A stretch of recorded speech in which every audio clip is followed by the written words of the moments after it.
Quero saudar a todos com a graça e a paz imensa, superabundante de Cristo.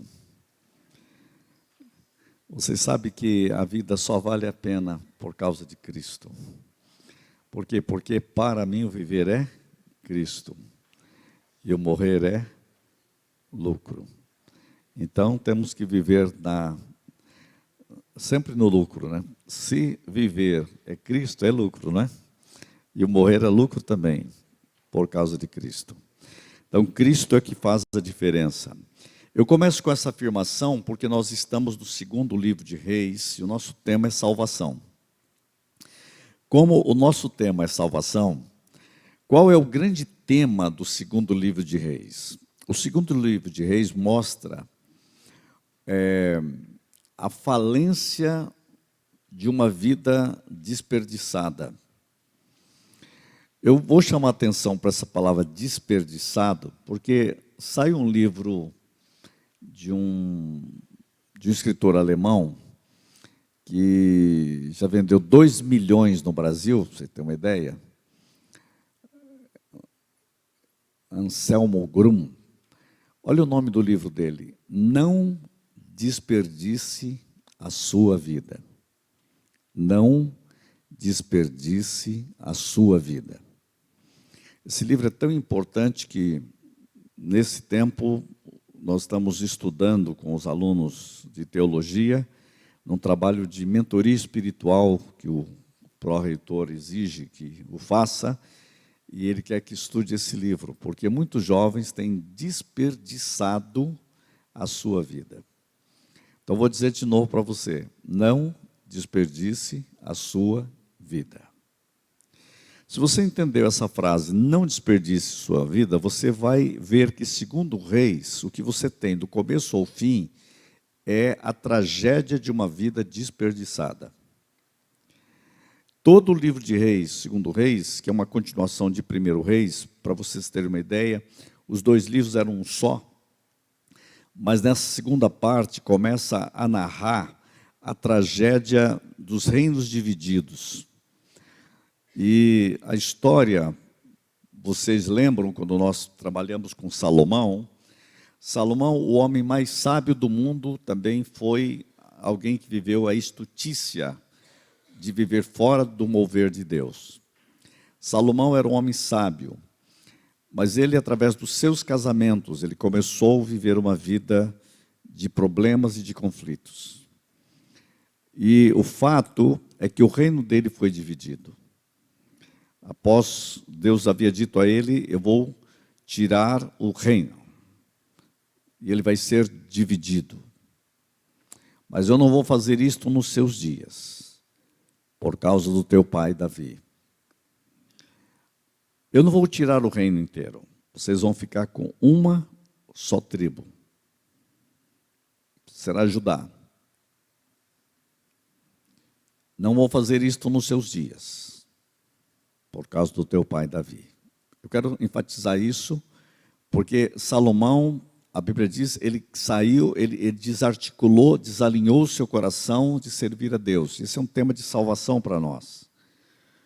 Você tem que fazer uma análise à luz da Bíblia sempre. A Bíblia é um espelho para nós. E esse espelho é para dizer como está o meu coração. Porque o problema de Salomão foi que ele desviou o seu coração de servir a Deus. O problema de Salomão é que ele não teve um coração com integridade a Deus. E o problema é que ele começou a fazer altares aos deuses falsos. Esse é o problema de Salomão. E ele começou a acender incenso aos deuses falsos, por causa do envolvimento com as esposas que ele teve. Ele casava com aquelas mulheres importantes dos reinos, elas traziam seus deuses. Só que ele, em vez de influenciar com o seu Deus, ele era influenciado com os deuses delas. E essa foi a tragédia dela. E esse texto para nós é um chamado, porque tudo que foi escrito na Bíblia, para o nosso ensino foi escrito.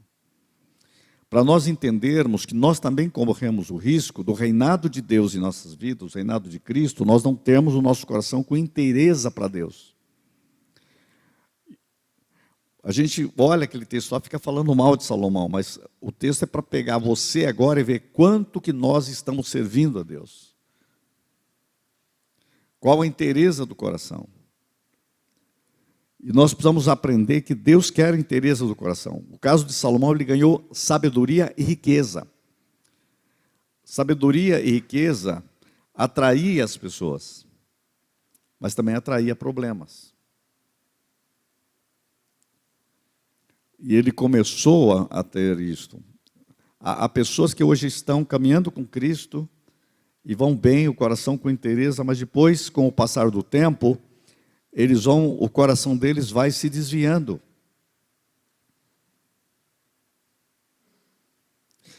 Eu estou com uma análise sobre a igreja coreana. A igreja coreana é a igreja de maior oração que você já viu na história. Muita oração. Mas está acontecendo algo na Coreia. Está havendo muita riqueza. Um dos países mais prósperos do mundo. O povo está diminuindo a vida com Deus. O pessoal está escapando da oração. Por quê? Começa a levantar outros altares. Então, cuidado com a sua vida, porque de repente Deus começa a abençoar muito você, você começa a criar um altar para Mamon. Aí não vai mais para orar, não busca mais a Deus, vai esquecendo. Deus fica assim uma espécie de segundo momento. Não tem a inteireza de Deus. Esse é o problema de Salomão. Há muitos altares, tem que tomar cuidado com esses altares. A internet, por exemplo, ela oferece altares aos deuses desconhecidos, aos deuses estranhos do mundo. Você sabe qual é o maior problema que está acontecendo entre pastores na Europa? Pornografia. Nos Estados Unidos, pornografia. Isso não é procurar um altar estranho? Eu estou falando sério isso. Salomão procurou altares. Hoje tem outros altares. O dinheiro pode ser um altar.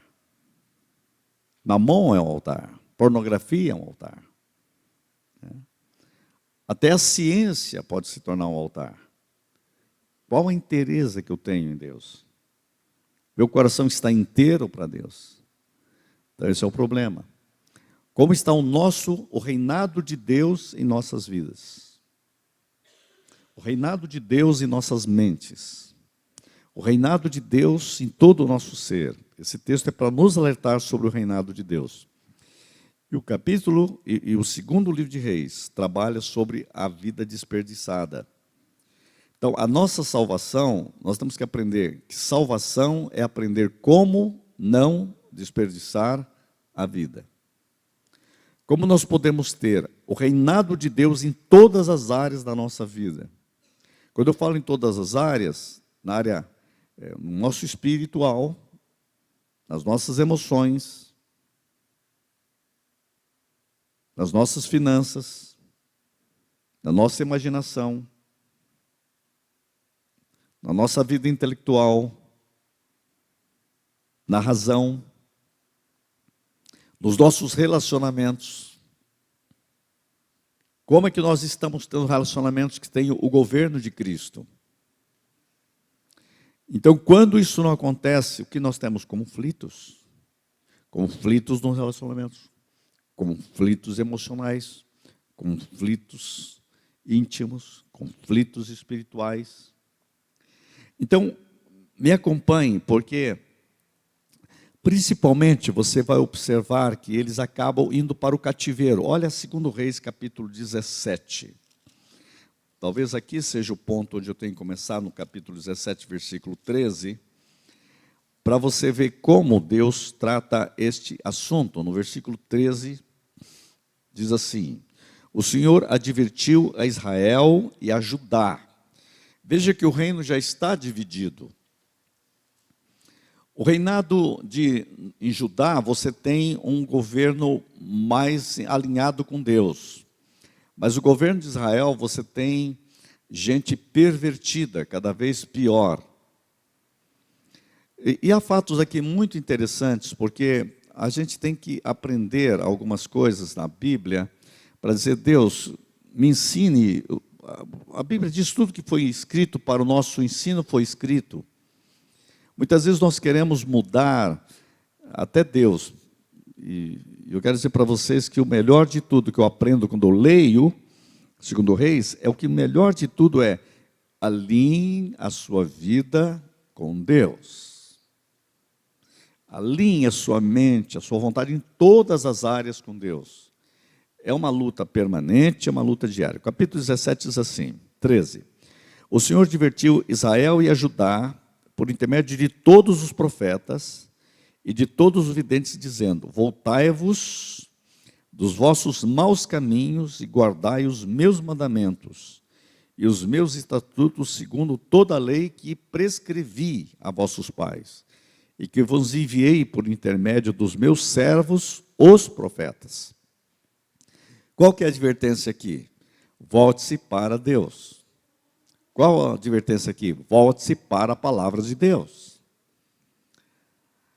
O que está dizendo aqui? Vá para a igreja e ouça as mensagens e alinhe a sua vida com Deus. Ouça, pratique. Volte-se para Deus. Porém, não deram ouvidos, antes se tornaram obstinados de dura cerviz, como seus pais, que não creram no Senhor seu Deus. Então, eles não ouviram. Rejeitaram os estatutos e a aliança que fizeram com seus pais, como também as suas advertências com que protestara contra eles. Seguiram os ídolos. Veja, o coração deles estava envolvido com o erro e eles seguiram os ídolos. E se tornaram vãos. E seguiram as nações que estavam em derredor deles. Isto é, eles foram dominados pelas circunstâncias. Em vez de ser dominado pela palavra de Deus, foram dominadas pelo ambiente. Então, o perigo nosso é que o ambiente seja mais poderoso do que a palavra. Então, essa é uma advertência para todos nós, das quais o Senhor lhes havia ordenado que não as imitassem. É claro, Deus disse, não faça isso. E eles fizeram. Desprezaram todos os mandamentos do Senhor. Não é alguns, todos. Seu Deus, os mandamentos do Senhor, seu Deus, e fizeram para si imagens de fundição, 2 bezerros. Essa frase aqui, 2 bezerros, fala de um rei que foi, acho que foi Jeroboão, fez 2 bezerros de ouro. Na época de Moisés, você lembra que eles fizeram um bezerrinho de ouro. Aqui a coisa piorou, foi 2. Então aqui está dizendo que vai se multiplicar o mal. Então o maior perigo do cristão, quando ele desperdiça a sua vida, é que ele se torne especialista em fazer bezerro de ouro. Tem gente que se afastou tanto de Deus, gente, que já está com um mundo de bezerrinho. Já tem como que chama um grupo de boi? Uma manada de boi. Já estava uma manada de ídolo. Né? Não é isso mesmo? Fizeram um poste ídolo e adoraram todo o exército do céu. Sabe o que é isso daqui? Entraram para o mundo da astrologia. É isso. Adoraram o exército do céu e serviram a Baal. Baal era um princípio do Deus da fertilidade. Também queimaram a seus filhos e as suas filhas como sacrifício. Eles se tornaram desumanos. Deram-se à prática de adivinhações. Começaram a procurar adivinhos. E criam em agoureiros. Mas e agora? Não tem gente fazendo isso? Tem gente, quando ele abre o jornal, a primeira coisa que ele vê é horóscopo, para ver se o dia dele vai ser bom ou ruim. Ou não. Deus está dizendo sim, vocês criaram agoureiros, foram atrás deles. Por isso que é fácil falar deles, mas vê o que as pessoas estão fazendo hoje. Deus está dizendo, isto é desperdiçar a vida. Isso é perder o foco. E venderam-se para fazer o que era mal. E venderam-se para fazer o que era mal perante o Senhor e para provocarem a ira. Pelo que o Senhor muito se dignou contra Israel e o afastou da sua presença. E nada mais ficou senão a tribo de Judá. Judá ficou mais perto, porque havia reis que buscavam mais a Deus. Também teve alguns problemas Judá, mas era menos. Também Judá não guardou, agora Deus vai falar de Judá, hein? Também Judá não guardou os mandamentos do Senhor. Seu Deus. Antes andaram nos costumes que Israel introduziu. Aí um influenciou o outro. Pelo que o Senhor rejeitou toda a descendência de Israel e os afligiu e os entregou nas mãos dos despojadores até que os expulsou da sua presença. O que esse texto está dizendo? O perigo de você desperdiçar a vida por perder o governo de Deus em todas as áreas da sua existência. Então vamos lá. O texto de Reis é o foco sempre do reinado. O caráter do reino é sempre determinado pelo caráter do rei. Vou repetir essa frase. O caráter do reino é determinado pelo caráter do rei. Se eu pegar essa verdade, eu vou dizer assim, então, quem reina na minha vida?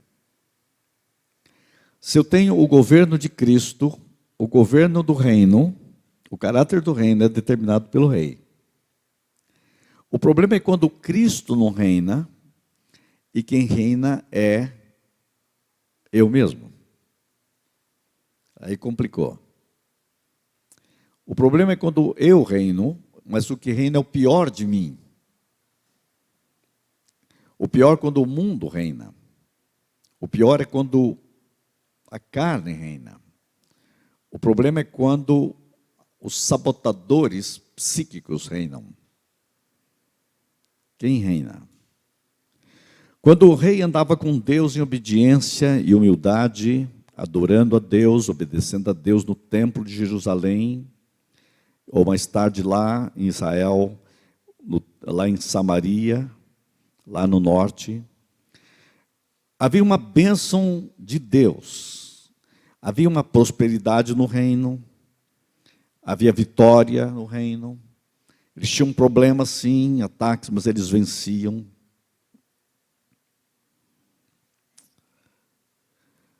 O grande problema do reino do norte, o reino de Israel, porque no sul reina, é o reino de Judá que dividiu, é que no reino do norte não havia reis que buscavam obedecer à santidade de Deus cada dia. No reino do sul, na casa de Davi, houve mais vitória, mais prosperidade, porque os reis estavam mais em harmonia com a vontade de Deus. O que acontecia quando eles faziam as coisas certas? As chuvas vinham na hora certa, e as colheitas cresciam, e havia a economia, e o país florescia. Quando eles desperdiçavam a vida, problema de chuva, problema sério. Lembra o caso de Elias, lá não chovia, o rei, cada vez pior, havia uma verdadeira idolatria. Houve vitória sobre os inimigos, quando os inimigos vieram contra eles, eles faziam forças aliadas, mas sempre havia vitória quando o rei andava com Deus. Esse é o ponto. Não significa que não tinha problemas. Eu quero dizer, tinha problemas, mas tinha vitória. Não significa que quando você anda com Deus, você não vai ter lutas. Você terá lutas, mas você vai ter vitória. Você vai continuar guerreando, mas com vitória. Salvação significa o governo de Cristo, o governo de Deus em nossas vidas. Quando o rei desobedecia e adorava outros deuses, vinha fome, seca, invasões. E havia situações extremamente graves.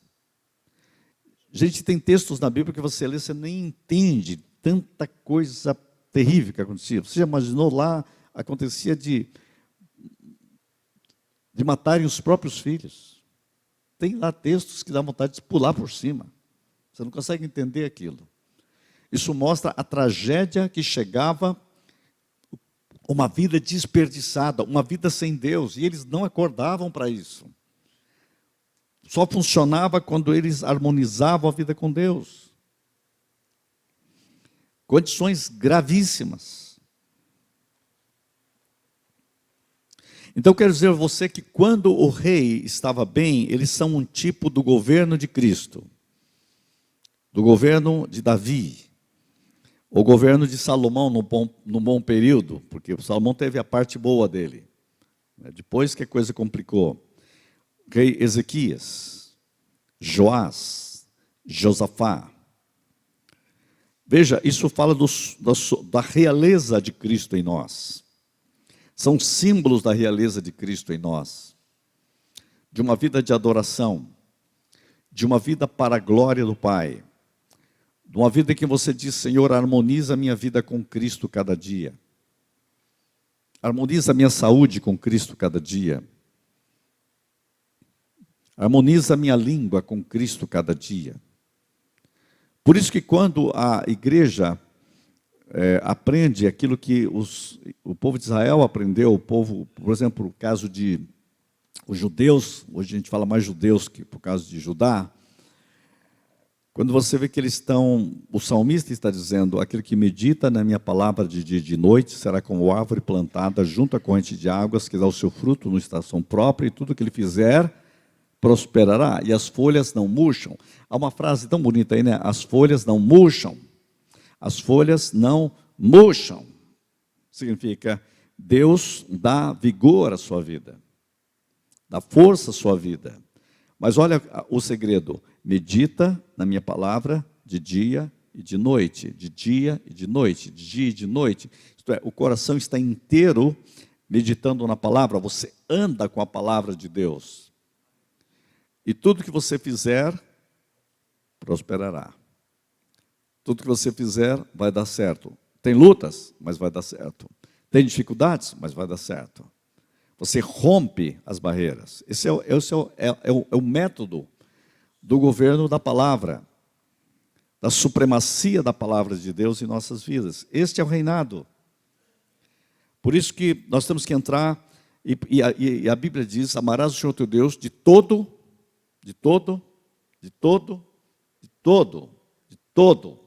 o teu coração. Todo. Com toda a tua força.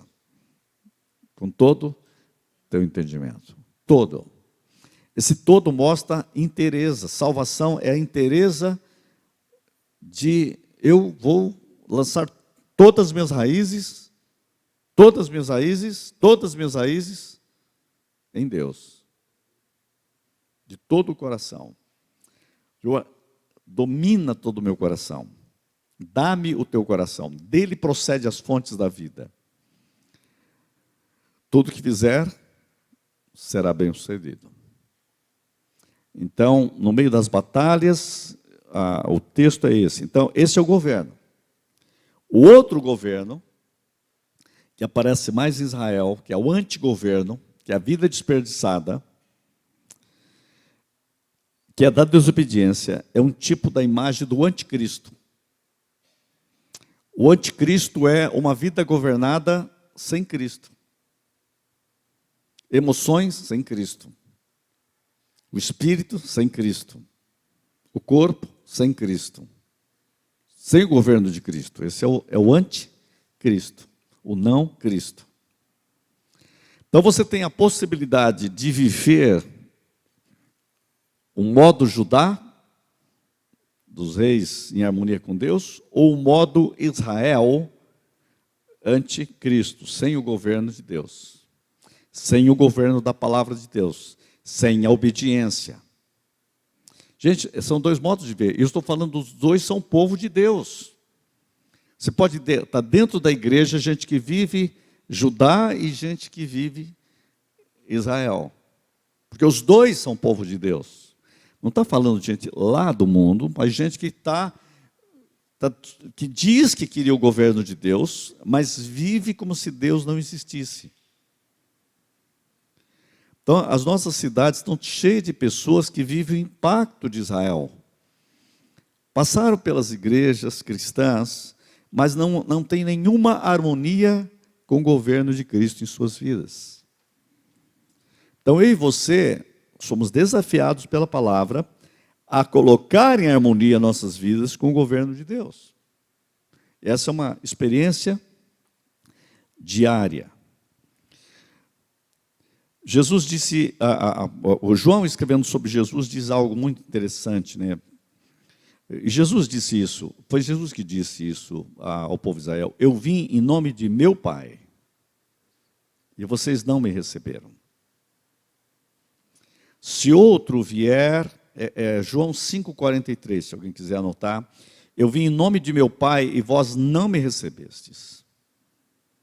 Se outro vier em seu próprio nome, vocês vão recebê-lo.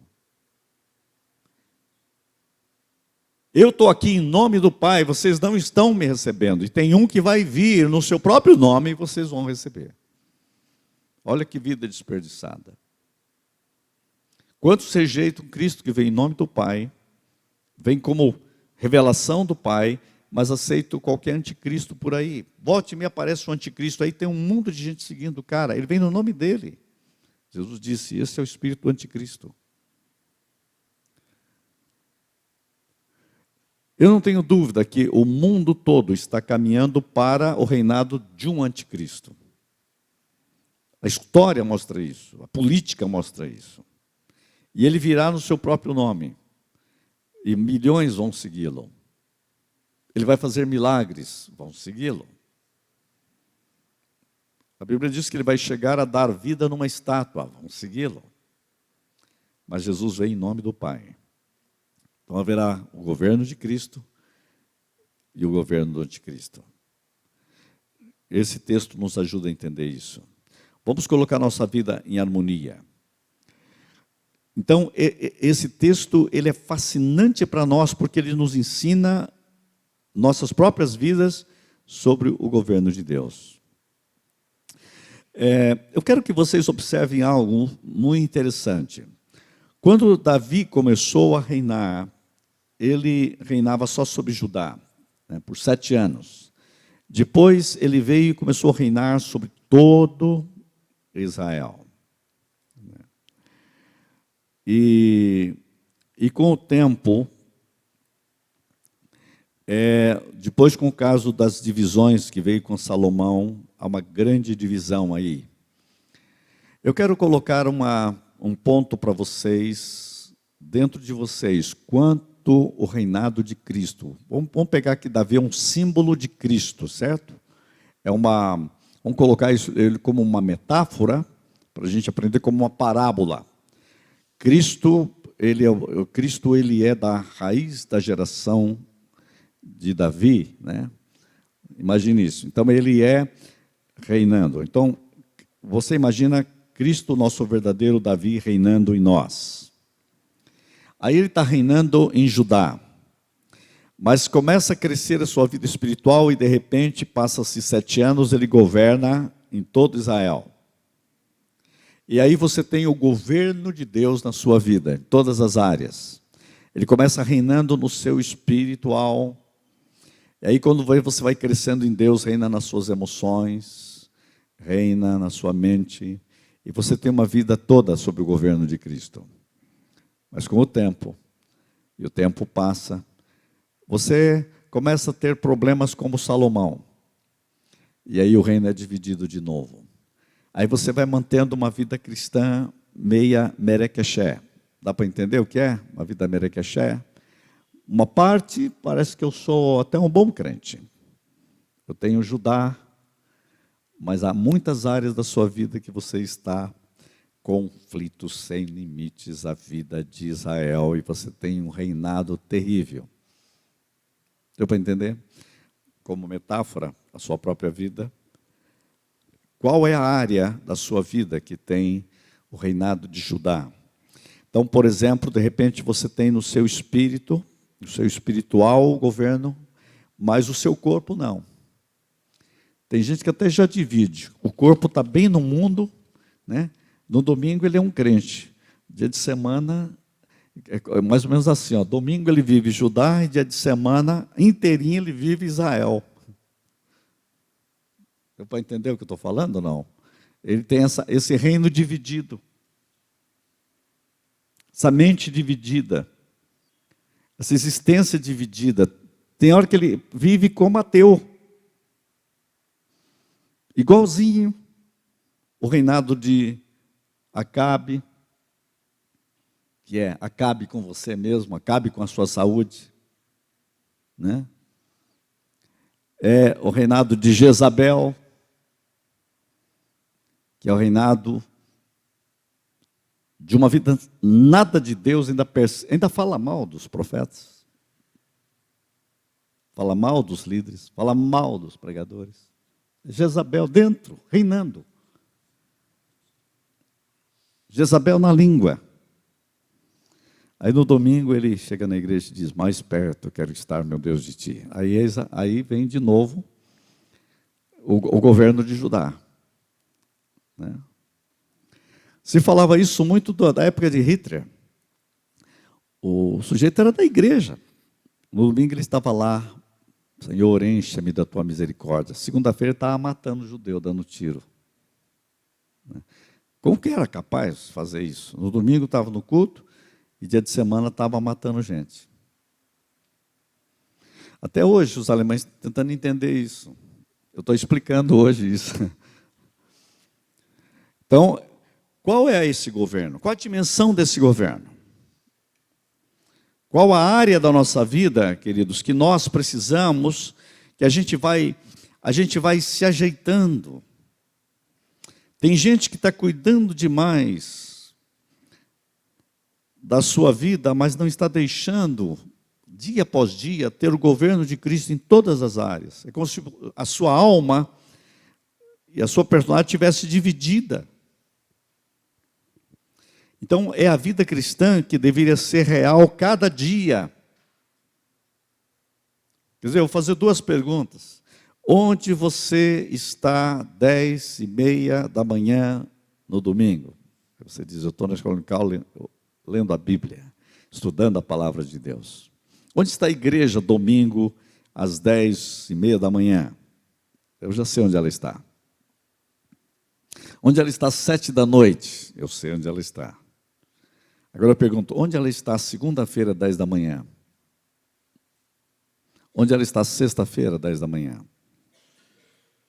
Ela desapareceu? Sumiu? Não existe?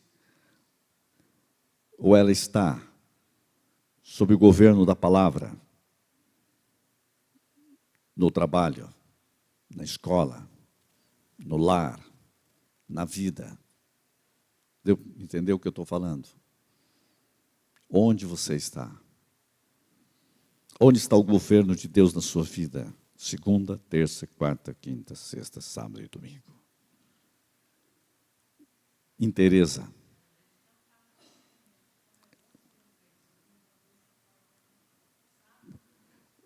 Também é uma canção, não é? Como que começa a mesma canção? Ah, como é bom, é verdade. As crianças cantavam, os adultos vão cantar essa canção, né? Como é bom ser crente, como é bom, segunda, terça, quarta, quinta, sexta, sábado, domingo, como é bom. Porque Deus é bom sempre. Deus é sempre um Deus que é bondade. Ó, provai e vede que o Senhor é bom. A sua misericórdia dura para sempre. Então, eu quero colocar para vocês que essa divisão da vida é encenada com 10 tribos do norte, são representativas do corpo, enquanto Judá e Benjamim, vamos pegar, são as representativas da alma, lá dentro de nós. Agora, é interessante que o reinado do sul, que é Judá, é onde tem a capital, Qual que é a capital? Jerusalém. Jerusalém é onde está o templo. Jerusalém é onde está a adoração. Jerusalém, onde Deus diz, eu habito ali. Né? Então, sabemos pelas Escrituras que a vida humana, gente, muitas vezes nós estamos dizendo, onde está o Espírito de Deus em nós? Então, se eu pensar de uma forma que eu estou usando agora uma parábola do reino de Israel, do reino de Judá, para falar de você e falar da sua salvação, eu quero dizer que nós também temos em nós a nossa Jerusalém. Né? E a nossa Jerusalém, onde nós temos o templo, lá no nosso interior oramos, buscamos a Deus, Jerusalém, onde Deus habita pelo seu Espírito em nós. Né? O Espírito de Deus habita no nosso espírito humano, porque nascemos de novo. Então eu quero dizer a você que essa figura do governo de Cristo, a Bíblia diz que o nosso corpo é templo do Espírito Santo. Se o meu corpo é templo do Espírito Santo, a Bíblia diz que eu tenho que ter, colocando toda a minha vida sob o governo do Espírito Santo. Mas muitas vezes nós temos o governo só em Jerusalém, e não em todo o reino da nossa própria vida, da nossa própria existência, da nossa linguagem. Então, o que eu quero dizer é que salvação, ela deve começar a mover-se para dentro de nós. Então, o Espírito de Deus habitando em nós, nos guiando, é como o governo de Davi, né, andando com Deus. E a terra floresceu abençoada, em abundância, prosperidade, influência. E o reino se acendeu aos confins da terra. Mas quando a gente começa a seguir o reino da desobediência, nós começamos a desafiar a vontade de Deus, recusar a soberania de Deus, não dando sim ao domínio de Deus em sua vida. Aí a gente começa a ter o quê? Ser invadido pelo mal. Então começam as invasões do mal. E essas invasões vão para dentro do reino. Aí você não tem força para repelir as corrupções internas, que arruinam a sua própria vida. E o grande problema do mal é que o mal cobra pedágio. E tem gente pagando alto pedágio. Eu quero dizer a vocês que o mal cobra pedágio. Aí você não consegue se mover na sua vida. Você não tem o governo de Deus, o governo de Cristo. E um dos pedágios que ele cobra é na saúde emocional, física. Eu vou dizer para vocês uma coisa que eu creio: o mal não tem futuro. O mal é mal, faz mal e não tem futuro. O único futuro do mal é o lago de fogo. Então, eu e você precisamos dizer assim: eu preciso da misericórdia e da benignidade de Deus cada dia. Eu preciso do tratamento e a cura de Deus cada dia. Eu preciso do governo de Deus cada dia. E o grande problema das nossas ruínas, o caso de Salomão, filho de Davi, por exemplo, que é um princípio de deterioração do reino. Olha o que aconteceu com ele, vamos lá. Ele se apaixonou pela filha de Faraó. Não havia nada de errado, né, de ele amar alguém. Mas o grande problema é que Faraó era o rei de todo o Egito, o mesmo lugar de onde Deus, em graça, redimiu o seu povo. Então, qual a imagem que você tem aqui? Egito, filho de Faraó. Qual é a mensagem que tem? Eu vou dizer numa palavra: sedução do mundo. Então, qual a mensagem que tem para nós na salvação? Cuidado, essa é a mensagem que vem de Salomão. Cuidado com a sedução do mundo. A sedução do mundo domina o coração humano. E aí, ele abriu um caminho para muitas outras meninas encantadoras dos reinos virem ali. Bem, o fato é que no final ele tinha 1000 esposas. Pede para eu explicar um homem ter 1000 esposas, eu não consigo explicar nunca isso. E alguém já disse, tinha também 1000 sogras. Né? Quer dizer, é um negócio incomensurável. Não dá para pensar um negócio desse. Não dá para pensar. Eu não consigo, como homem, pensar um negócio desse, nunca. Né?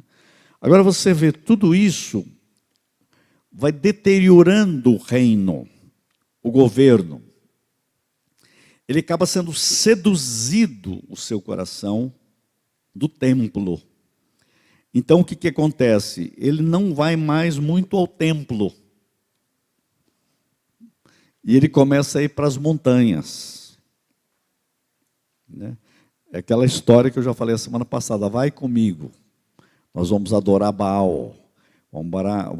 No final, ele acaba construindo um templo para uma das esposas dele. Ou 3 templos, uma coisa assim. Ele faz altares.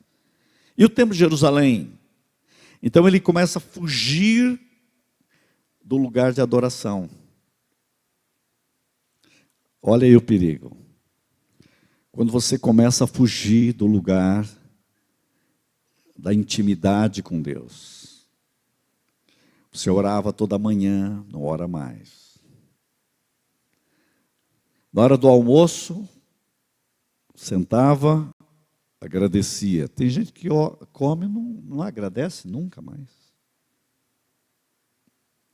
Eu acho que já tem gente que já não ora mais para quando come. É que a gente não está junto para ver. Quando está o pastor, eu falo, pastor, faz uma oração. Vai ter oração, vai. Aliás, tem gente que já começa, nem fala, vamos orar. Já não tem mais isso. Quantos de vocês oram todas as vezes que você se alimenta? Começa por aí, ó. Já estou vendo se você tem o reino de Salomão ou não. A Bíblia diz, em tudo dai graças. Gente, eu não sei quantos daqui eram assim. Mas na casa da minha avó, não tinha. Um único dia que não tinha devocional. Nunca. Nem um dia. Pode estar chovendo, pode estar doente, pode estar o quê? Ó, vamos reunir. Vamos ler a Bíblia. Vamos orar. Não era assim, não? Quem viveu em casa assim? Todo dia. Todo dia, gente. Você não aprendeu isso? Agora vamos dizer uma coisa. Aí começaram os outros altares. Eu tenho que dizer isso porque eu estou mexendo fundo aqui. Aí você liga a televisão. Você já vai para outro altar.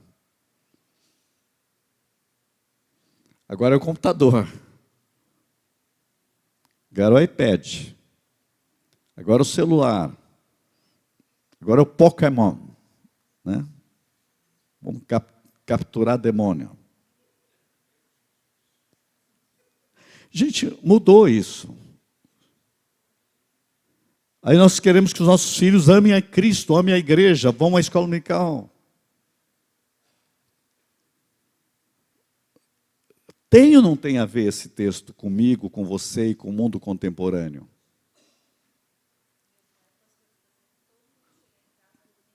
Meio-dia, para orar, para ler o cenáculo, todo dia. Tinha hora para chegar, ler o cenáculo, meditação, todo dia. Isso impactou a sua vida. Você nunca vai esquecer disso. Nunca vai esquecer disso.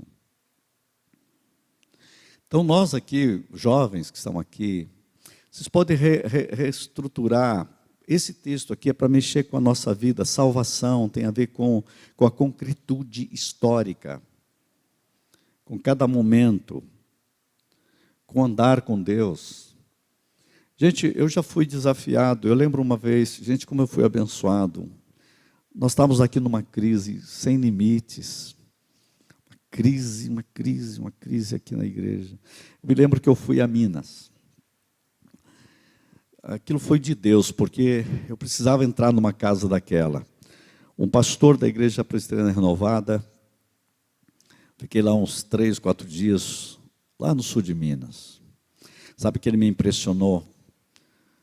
Ele foi me pegar na rodoviária, entramos no carro e disse, vamos orar. Agradeceu pela viagem. O Senhor agora dirige nós até em casa. Aí chegou em casa, no apartamento dele, chegou, abriu a porta, cumprimentei todo mundo e disse, vamos orar. Obrigado, Senhor, porque nós fizemos uma boa vinda de estar aqui, abençoe o dia de hoje e tal.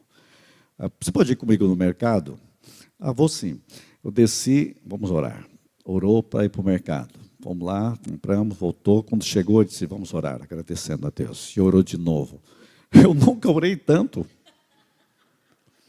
Ele não fazia nada sem orar, sem agradecer a Deus. Quando eu vi, eu estava debaixo de um território de oração.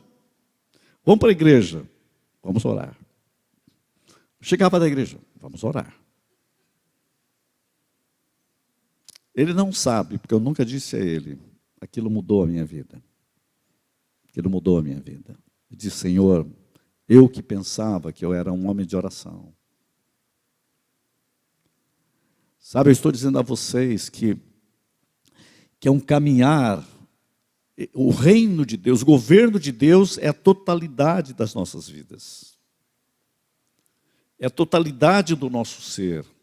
É a inteireza do nosso ser. Esse é o segredo. Quando o nosso espírito perde essa comunhão, começa o problema. Você lembra de Davi? Davi diz assim, Senhor, volta-me a dar um coração puro e renova em mim um espírito inabalável. O problema de Salomão, ele perdeu o espírito inabalável. Essa verdade de você ter essa intimidade com Deus, lá de dentro, é aí que começa. Então o problema começa no coração. Porque a Bíblia diz, onde estiver o seu tesouro, aí estará o seu coração. Então, quando Deus, Cristo, é o meu grande tesouro, a palavra é um tesouro, aí estará o seu coração. Você lembra de Jeroboão? Depois veio Jeroboão, filho de Roboão, cada nome, né?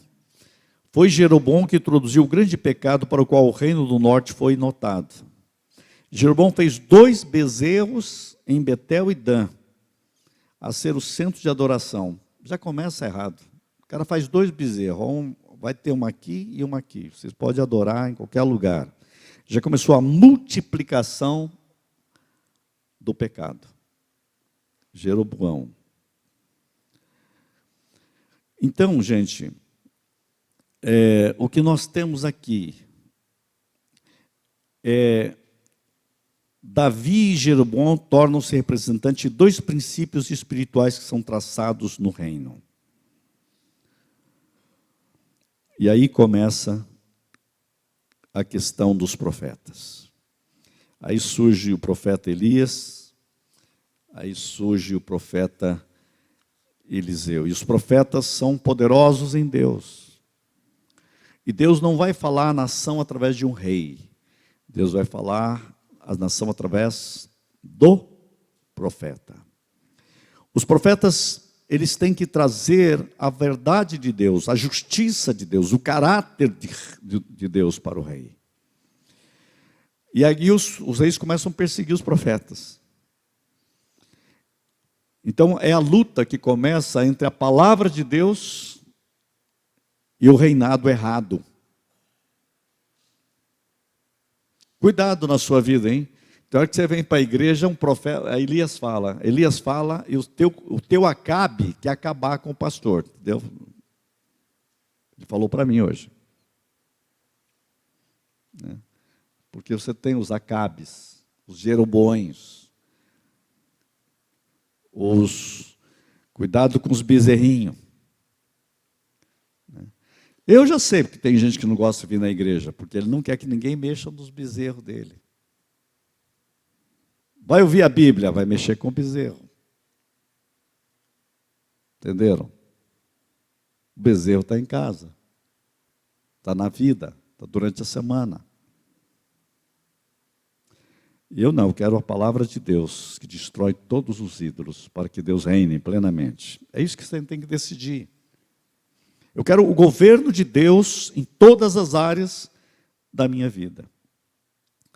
Elias é esse profeta, gente que bate forte.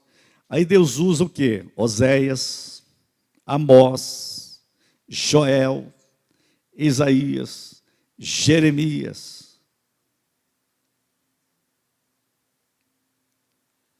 Em Reis, aparece só Elias e Eliseu para começar. Foi os que começaram para turbinar o projeto de Deus. Elias já era um áspero, né? Lembra disso? O negócio dele era justiça.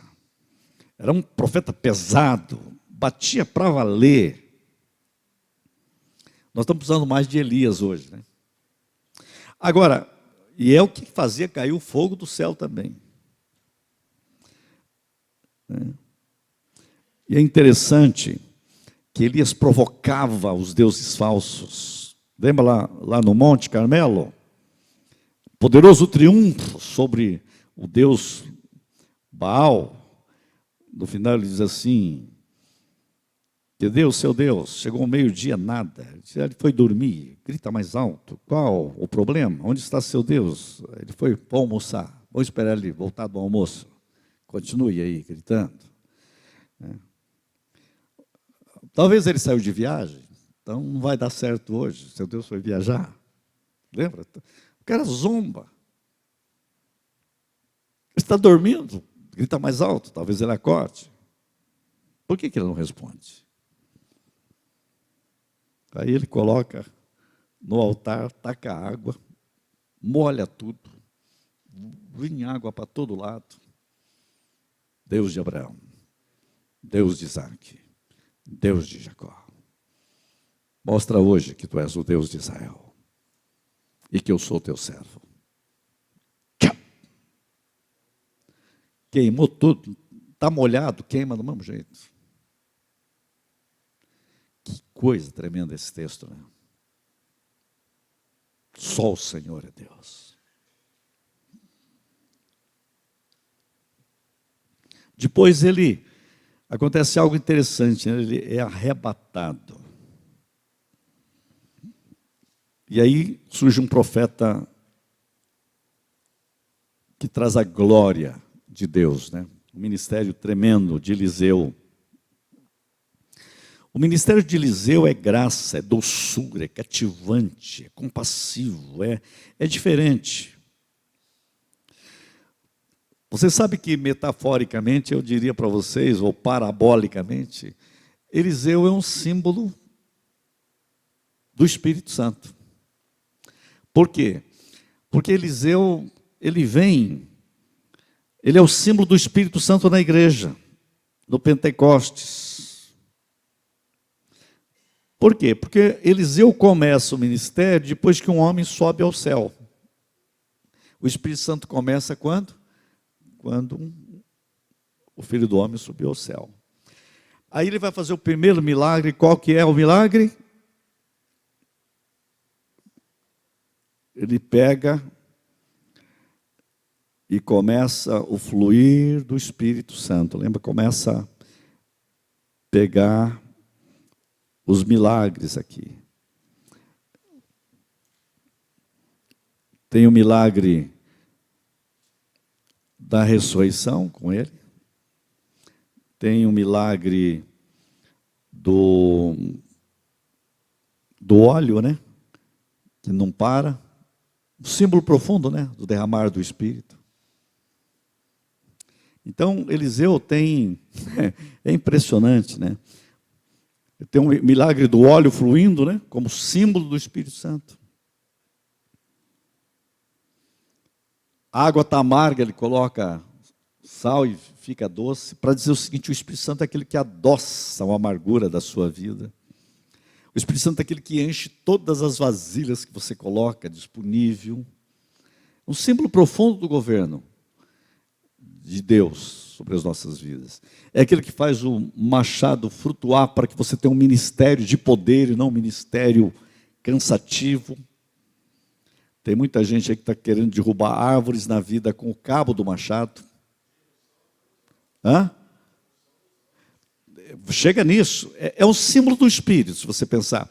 Você já pensou bater com o cabo de machado, o cara perdeu o cabo de machado? Tem gente que vai lá e quer converter o outro na marra, dá uma bordoada com o machado na cabeça do cara, sem o poder do Espírito, sem a vida do Espírito. Quer forçar tudo. Tenta derrubar uma árvore com o cabo de machado, sem um machado. Então é um ministério cansativo. Mas Eliseu é o símbolo do Espírito, que Deus restaura o que foi perdido. E aí você tem o ministério do Espírito, começa a abraçar um ministério de força e poder. Traz ressurreição, traz cura. E no final, é isso que ele colocou. No final ele morreu, foi sepultado. Aí o pessoal está querendo se livrar de um corpo, não tem jeito. Está vindo uns inimigos e joga em cima do túmulo de Eliseu, quando bate o cara ressuscita. Ele tem unção até nos ossos. Que coisa impressionante, né? É um negócio na Bíblia para falar, que coisa é essa? É assim, ele é um símbolo do Espírito Santo, sem limites. Poder sem limites. É o governo de Deus. Isto é um alerta para os reis, para o reinado, né? Olha, para mim, o profeta que mais me impressiona em toda a Bíblia é Eliseu. Eliseu é um símbolo de um profetismo de olhos abertos, de realidade. Eliseu falou, está falado. Não é isso? Pode registrar.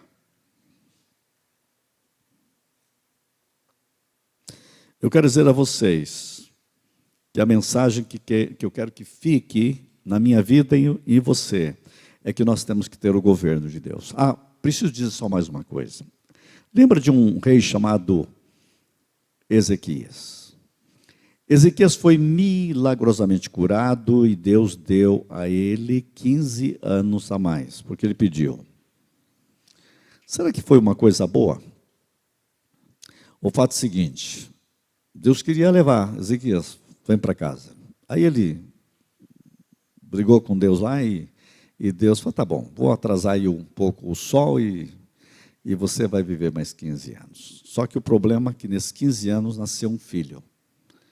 E o filho dele chamava-se Manassés. E ele se tornou o pior rei de Judá. Manassés reinou 55 anos. Foi o mais ímpio de todos os reis. Será que não era melhor Ezequias ter morrido, não? Sabe o que eu quis dizer para vocês? Muitas vezes a gente fica brigando com Deus com certas coisas. Deixa Deus fazer do jeito dele, é bem melhor. Tem hora que a gente ora certas coisas. Deus, fazer o seguinte, bota a minha vida em harmonia com a tua vontade, que o Senhor sabe o melhor. Tem gente que usa Ezequias como exemplo, mas eu quero dizer que o resultado não foi bom, não. Se ele tivesse aceitado a palavra do Senhor, Israel teria sido poupado de Manassés. Gente, eu quero dizer a vocês que Judá acabou no pecado também. Foi levado para a Babilônia e viveu a vida de corrupção. E o último rei viu as muralhas destruídas, Zedequias, o último rei de Israel, foi capturado pelo rei da Babilônia. Seus filhos foram mortos, seus olhos foram arrancados. Depois ele foi amarrado e foi levado para a Babilônia. Zedequias foi o último rei de Israel que Israel teve. Eu quero dizer a vocês que no final você tem o povo de novo rejeitando Cristo na Páscoa. E a multidão disse: não temos rei, senão César. Olha que erro. E ali estava o Rei dos Reis, o Senhor dos Senhores. E Jesus disse: Pai, não lhes imputes este pecado. Eu perdoo eles não querem o meu reino. Mas ao lado da cruz tem um ladrão, o bom ladrão, que o reconhece como rei. Você pensou? O povo de Israel diz: não temos rei a não ser César. Mas o ladrão da cruz diz: lembra-te de mim quando entrares no teu reino. O Senhor é rei. Eu te honro. E sabe o que o rei diz? Hoje mesmo estarás comigo no paraíso. Qual é a mensagem para nós, gente? Jesus, só tu és rei. Reina sobre a minha vida. Reina sobre meu lar. Reina sobre a minha saúde. Reina sobre minhas emoções. Reina sobre meus desejos.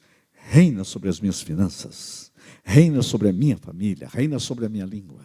Reina para sempre, todos os dias da minha vida. Eu quero o teu reino. Esse é o único jeito de não desperdiçar a vida. Quem crê diz? Amém. Deus abençoe vocês. Até a noite.